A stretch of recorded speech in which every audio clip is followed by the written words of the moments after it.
Programang ito ay rated SPG, striktong patnubay at gabay ng magulang ang kailangan. Hindi na nga makakaramdam ng awa si Ramon kay David dahil ito na ang pagkakataon niya para tapusin ito.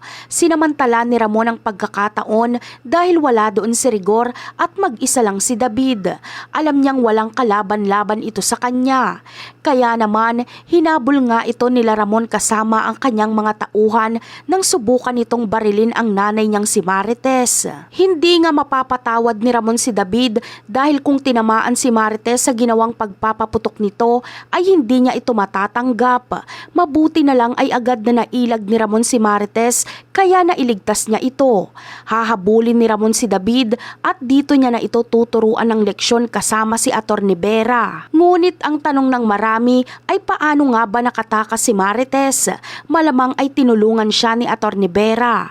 Kung mapapansin kasi natin ay nakapasok nga si Atty. Vera sa kwarto ni Marites at doon ito sumigaw sa bintana na kunwari ay inosente siya sa pagtakas ni Marites.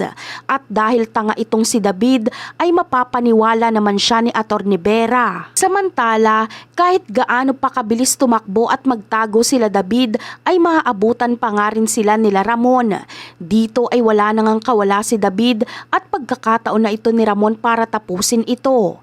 Ito na ang huling laban ni David at Ramon at hindi na ito napigilan pa ni Marites dahil huli na siyang dumating.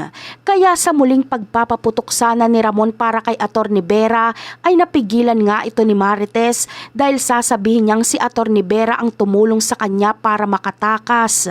At yan ang aabangan natin sa susunod na episode. Bye!